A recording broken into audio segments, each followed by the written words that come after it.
ನಮಸ್ಕಾರ. ಈ ಜಗದಲ್ಲಿ ಪ್ರತಿಯೊಂದು ವಿಷಯಕ್ಕೂ ವಸ್ತುವಿಗೂ ಎರಡು ಮಗ್ಗಲುಗಳಿವೆ, ಎರಡು ದೃಷ್ಟಿಕೋನಗಳದಾವೆ. ನಮಗೆ ಏನೇ ಸಮಸ್ಯೆ ಬಂದದಂದ್ರೆ ಆ ಸಮಸ್ಯೆಗೆ ನಾವು ಬರೀ ಒಂದೇ ಮುಖ ನೋಡಿರ್ತೀವಿ, ಇನ್ನೊಂದು ಮುಖನೂ ಇರ್ತದೆ. ಒಂದು ಖುಷಿ ಬಂದದಂದ್ರೆ ಅದರದ್ದು ಒಂದೇ ಮುಖ ನೋಡ್ತೀವಿ, ಅದರದ್ದು ಇನ್ನೊಂದು ಮುಖ ನಾವು ನೋಡೋದಿಲ್ಲ. ಒಂದು ಸಮಸ್ಯೆ ಬಂದದಂದ್ರೆ ಅದರಿಂದ ಆಗುವ ಹಾನಿಗಳ ಬಗ್ಗೆ ಅಷ್ಟೇ ನೋಡ್ಕೊಂಡಿರ್ತೀವಿ. ಒಂದು ಖುಷಿ ಬಂದದಂದ್ರೆ ಅದರಿಂದ ಆಗ್ತಕ್ಕಂಥ ಲಾಭಗಳದ್ದು ಅಷ್ಟೇ ನೋಡ್ತೀವಿ, ಉಳಿದದ್ದು ವಿಚಾರ ಮಾಡಲ್ಲ. ಒಂದು ಮಾತು ಗಮನ ಸೆಳೆಯಿತು ನನ್ನದು. ನದಿಯಲ್ಲಿ ಬೀಳುವುದರಿಂದ ಯಾರೂ ಸಾಯುವುದಿಲ್ಲ, ಏಕೆಂದರೆ ಅವ್ರಿಗೆ ಈಜಬಾರ್ದಕ್ಕಾಗಿ ಅವರು ಸತ್ತಿರ್ತಾರೆ.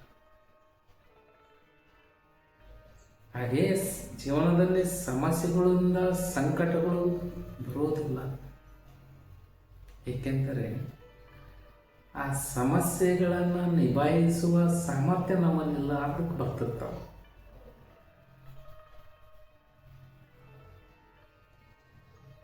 ಈ ರೀತಿಯಾದ ಒಂದು ದೃಷ್ಟಿಕೋನವನ್ನು ನಾವು ಇಂಥ ಪ್ರತಿಯೊಂದು ವಿಷಯಗಳನ್ನು ನಾವು ಗಮನಿಸಿದೆವಂತಂದ್ರೆ ಆಗ ಭಾಳ ಯಾವುದೇ ಸಮಸ್ಯೆ ಇರಲಿ ಅದನ್ನು ಸರಳಾಗಿ ನಾವು ಸ್ವೀಕಾರ ಮಾಡ್ಕೊತೀವಿ, ಯಾವುದೇ ಖುಷಿ ಇರಲಿ ಅದನ್ನು ಸರಳಾಗಿ ಸ್ವೀಕಾರ ಮಾಡ್ಕೊತೀವಿ.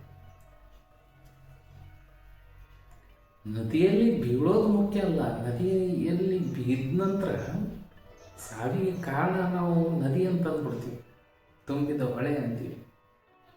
ಅದಲ್ಲ, ಅದಕ್ಕಿಂತ ಮುಖ್ಯವಾಗಿ ಬರೋದು ನಮಗೆ ಈಜು ಬರಲಾರ್ದು. ಸಮಸ್ಯೆ ಮುಖ್ಯ ಅಲ್ಲ, ಆ ಸಮಸ್ಯೆಯನ್ನು ನಿಭಾಯಿಸುವ ಶಕ್ತಿ ನಮ್ಮಲ್ಲಿಲ್ಲ. ಈಜು ಬರಲಾರ್ದ ಒಂದು ಶಕ್ತಿ ಅವರಲ್ಲಿಲ್ಲ, ಅದಕ್ಕೆ ಅವರಲ್ಲಿ ಸಾವಾಗ್ತದ. ಇಲ್ಲಿ ಸಮಸ್ಯೆಯನ್ನು ನಿಭಾಯಿಸುವ ಒಂದು ಕುಶಲತೆ, ಆ ತಂತ್ರಗಾರಿಕೆ ಇಲ್ಲ, ಅದಕ್ಕೆ ಆ ಸಮಸ್ಯೆ ನಮ್ಗೆ ಕಾಡ್ತದೆ. ಹಾಗಾಗಬಾರ್ದಪ್ಪ ಅಂದರೆ ಆ ವಿಷಯದ ಇನ್ನೊಂದು ಮುಖದ ಕಡೆಗೆ ನಾವು ಗಮನವನ್ನು ಹರಿಸಬೇಕಾಗ್ತದೆ. ಒಂದು ವಿಷಯಕ್ಕೆ ಎರಡು ಮುಖಗಳು. ಒಂದು ಸಮಸ್ಯೆ ಬಂದ ಅಂದ್ರೆ ಅದರಿಂದ ಆಗ್ತಕ್ಕಂಥ ನೋವು, ಹಾನಿ, ಆ ಒಂದು ಮುಖ ಅಷ್ಟೇ ನಾವು ನೋಡ್ತೀವಿ. ಆದರೆ ಅದರಿಂದ ಆಗ್ತಕ್ಕಂಥ ಲಾಭ, ಅನುಭವಗಳು ಆ ಮುಖದ ಕಡೆಗೆ ನಾವು ಗಮನನೇ ಕೊಡೋದಿಲ್ಲ. ಯಾಕಂದರೆ ಯಾವುದೇ ಒಂದು ಸಮಸ್ಯೆ ಬಂದದಂದ್ರೆ ಅದರಿಂದ ನಮಗೊಂದಿಷ್ಟು ಲಾಭ ಆಗ್ತದೆ, ನಾವು ಒಂದಿಷ್ಟು ಗಟ್ಟಿ ಆಗ್ತೀವಿ, ನಮಗೊಂದಿಷ್ಟು ಅದ್ಭುತವಾದ ಅನುಭವ ಸಿಗ್ತದೆ. ಮತ್ತು ಆ ಸಮಸ್ಯೆ ಬಗೆಹರಿದ ನಂತರ ನಮಗೊಂದು ಧೈರ್ಯ ಬರ್ತದೆ. ನಾನು ಕೂಡ ಇಂಥ ಸಮಸ್ಯೆಯನ್ನು ಎದುರಿಸಿದ್ದೇನೆ ಸರಳವಾಗಿ. ನಮಗೊಂದು ಧೈರ್ಯ, ನಾವು ಮತ್ತೊಬ್ಬರಿಗೆ ಮಾರ್ಗದರ್ಶನ ನೀಡಲಿಕ್ಕೆ ಸಾಧ್ಯ ಆಗ್ತದೆ. ಮತ್ತು ನಮ್ಮ ಜೀವನದಲ್ಲಿ ಅಂಥ ಸಮಸ್ಯೆಗಳು ಬಂದರೂ ಕೂಡ ಇದೇನು ದೊಡ್ಡ ಮಾತಾಡ್ಬಿಡಿ, ಇದಕ್ಕಿಂತ ದೊಡ್ಡ ದೊಡ್ಡ ಸಮಸ್ಯೆಗಳನ್ನು ನಾನು ನೋಡೀನಿ, ನಿಭಾಯಿಸೀನಿ ಅನ್ನೋ ಆತ್ಮಸ್ಥೈರ್ಯ ನಮಗೆ ಬಂದಿರ್ತದೆ. ಮತ್ತು ಇನ್ನೊಂದು ಮಾತು ನಾವು ನೋಡ್ತೀವಿ, ಏನಂದರೆ ಭಾಳಷ್ಟು ಜನ ಹೇಳ್ತಿರ್ತಾರೆ, ಯಾರನ್ನು ನಂಬಿ ನಾ ಈ ಭೂಮಿಗೆ ಬಂದಿಲ್ಲ ಅಂತ. ಇತರರಿಂದ ನಾವು ನಿರೀಕ್ಷೆ ಮಾಡ್ತಿರ್ತೀವಿ, ಸಹಾಯದ ಹಸ್ತಗಳಾಗ್ಬೋದು, ಬೆಂಬಲಗಳಾಗ್ಬೋದು, ಏನೋ ಬೇರೆ ಬೇರೆ ರೀತಿಯ ನಿರೀಕ್ಷೆಗಳು ನಮಗಿರ್ತಾವೆ. ಆ ನಿರೀಕ್ಷೆಗಳು ಖುಷಿಯಾದಾಗ ನಾವು ನಿರಾಶೆಗೊಳಗಾಗ್ತೀವಿ. ಆ ನಿರಾಶೆಗೊಳಗಾದಾಗ ನೋವನ್ನು ಅನುಭವಿಸ್ತೀವಿ. ಈ ನಿರಾಶೆ ನೋವುಗಳಿಗೆ ಕಾರಣ ಏನಂದರೆ ಅಲ್ಲಿ ನಾವು ಸರಿಯಾಗಿ ಅವುಗಳನ್ನು ನಿಭಾಯಿಸದೇ ಇರುವುದು. ಮತ್ತು ಇಲ್ಲಿ ನಾವು ಗಮನಿಸಬೇಕಾಗಿದ್ದೇನೆಂದರೆ, ಯಾರನ್ನೂ ನಂಬಿ ಬಂದಿಲ್ಲ ಅಂದ್ರೆ ಮತ್ತೆ ಯಾರ ಮೇಲಾದ್ರೆ ಯಾಕೆ ನಿರೀಕ್ಷೆ ಇಡಬೇಕು? ಕೇವಲ ಭಗವಂತನನ್ನು ನಂಬಿ ನಾವು ಇಲ್ಲಿ ಬಂದೀವಿ. ಭಗವಂತನ ಮೇಲೆ ಒಂದೇ ನಿರೀಕ್ಷೆ ಇರಬೇಕು. ನಾವು ಅದನ್ನು ಬಿಟ್ಟು ನಾವೆಲ್ಲ ಏನು ಮಾಡ್ತೀವಿ, ಭಗವಂತನ ಮೇಲೆ ನಿರೀಕ್ಷೆ ಮಾಡೋದೇ ಇಲ್ಲ.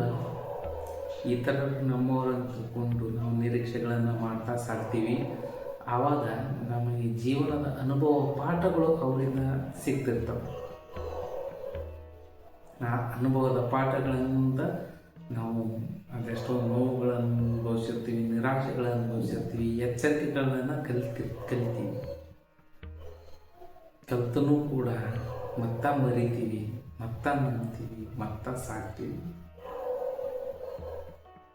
ನಂಬಬೇಕಾದವರನ್ನು ನಂಬೋದಿಲ್ಲ, ನಂಬಬೇಡದವರನ್ನು ನಂಬುತ್ತೀವಿ. ಅಪಾರವಾದ ನಿಧಿ, ಅಪಾರವಾದ ಶಕ್ತಿ, ಅದನ್ನು ನಾವು ನಂಬೋದಿಲ್ಲ. ಅಲ್ಲಿ ಏನೇನೋ ಕೇಳ್ತೀವಿ ಸುಮ್ಮನೆ.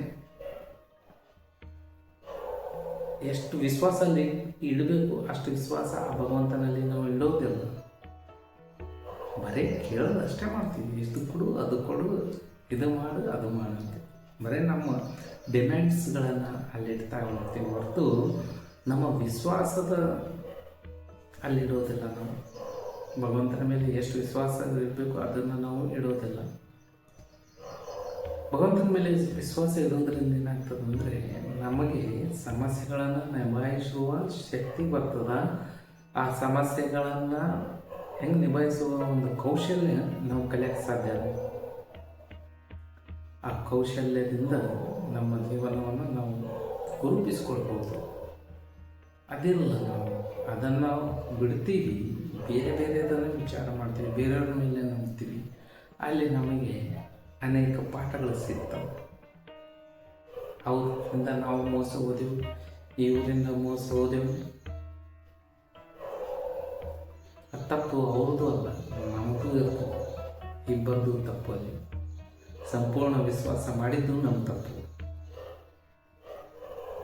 ಮೋಸ ಮಾಡಿದ್ದು ಅವ್ರ ತಪ್ಪು. ವಾಸ್ತವ ಯಾರಿಂದ ಏನು ತಪ್ಪಾಗ್ಯದ ಅದನ್ನು ನಾವು ಕಂಡುಕೊಳ್ಳೋದು. ನಮ್ಮಿಂದನೂ ಕೆಲವೊಂದು ತಪ್ಪಾಗಿತ್ತು, ಅದನ್ನು ನಾವು ಹೇಳೋದು. ಬರೀ ಆ ಇದರಿಂದ ವ್ಯಕ್ತಿಗಳ ಬಗ್ಗೆ ಮಾತಾಡ್ತೀವಿ, ಪರಿಸ್ಥಿತಿಗಳ ಬಗ್ಗೆ ಮಾತಾಡ್ತೀವಿ, ಭಗವಂತನ ಬಗ್ಗೆ ಮಾತಾಡ್ತೀವಿ. ನಾನೆಲ್ಲ ಒಳ್ಳೆಯದನ್ನು ಸರಿ ಮಾಡಲಿಲ್ಲ ಭಗವಂತ ಅಂತೇಳಿ. ಮೊದಲು ನಮ್ಮನ್ನು ನಾವು ಗಮನಿಸಿಕೊಳ್ಳಬೇಕು, ನಮ್ಮ ಸಾಮರ್ಥ್ಯಗಳನ್ನು ನಾವು ಗುರುತಿಸಿಕೊಳ್ಳಬೇಕು. ಅಂದಾಗ ಮಾತ್ರ ಪ್ರತಿ ವಿಷಯದ ವಸ್ತುವಿನ ಎರಡನೇ ಮುಖ ನೋಡಲಿಕ್ಕೆ ನಮಗೆ ಸಾಧ್ಯ ಆಗ್ತದೆ. ಧನ್ಯವಾದಗಳು.